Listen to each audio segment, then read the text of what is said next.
Hey guys, welcome to MMA Insider, where we talk about anything and everything related to MMA. In this video, we will look at what Diaz did during Paul vs. Silva, Jake Paul calls Diaz fight easy, and finally, Dana White bans the problem child.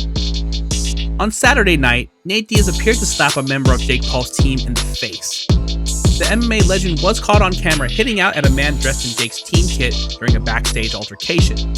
It's unclear what triggered the incident, which occurred prior to the main event. Jake defeated Anderson Silva in that fight and then challenged Nate to a boxing match. Nate is now a free agent after his contract with the UFC ended, and he has hinted at a move to boxing. Jake addressed the fight during his post-fight press conference. Nate Diaz was here acting like a punk. Everyone wants that fight. He tried to fight people in the hallway. Nate, stop fighting people for free. Let's do it in the ring, okay? I know you're a little slow, buddy, but it's okay. We can make that fight happen. Jake later added, "It's typical of him. That's what he likes to do. He's a street gangster. He likes to act tough, and he's really not.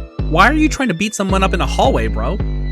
Jake Paul recently defeated the legendary Anderson Silva in a boxing match by unanimous decision.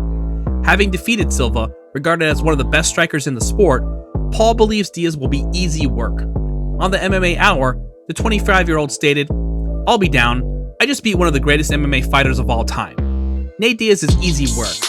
Anderson Silva is way more difficult than Nate Diaz. Well, he's slow, and at the end of his career, he's lost it as far as striking. Maybe he still has jiu-jitsu, but as far as striking and all that, he's just like a street fighter. Boxing is like the purest sport. It's art, and you can't come in and street fight someone in a boxing match." Silva, who was disappointed, said tactical errors led to his defeat, adding that Paul was simply the superior man in the ring. This is what he had to say in the post-fight press conference. "Jake was better than me today.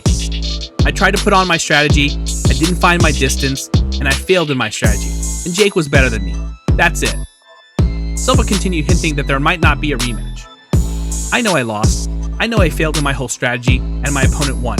I'm not the same as the other guys that fight with Jake like, oh, I need revenge. I need a rematch. Let's see what happens. Maybe. I don't know." In the boxing ring, the YouTuber turned boxer has defeated 2 UFC champions.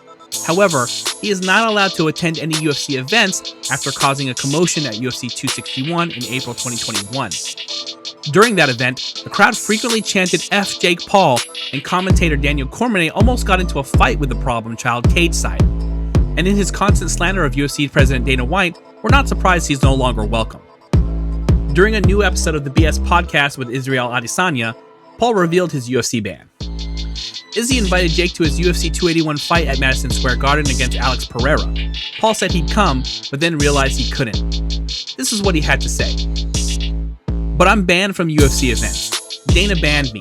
Dana banned me after all the yelling F Jake Paul in the stadium. Then I tried to go to a different fight, and all of our tickets were declined and banned. Then his assistant was like, 'Get the F out of here. Get the F out of here,' like escorted me out of the event."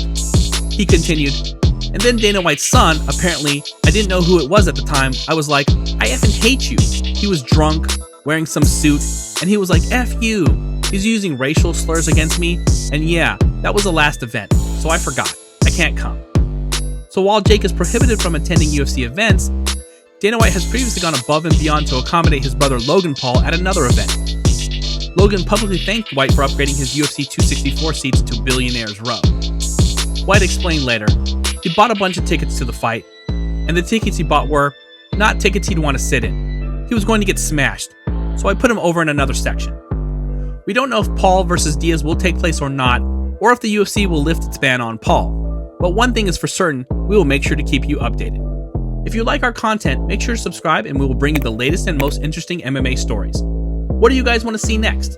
Tell us in the comments below.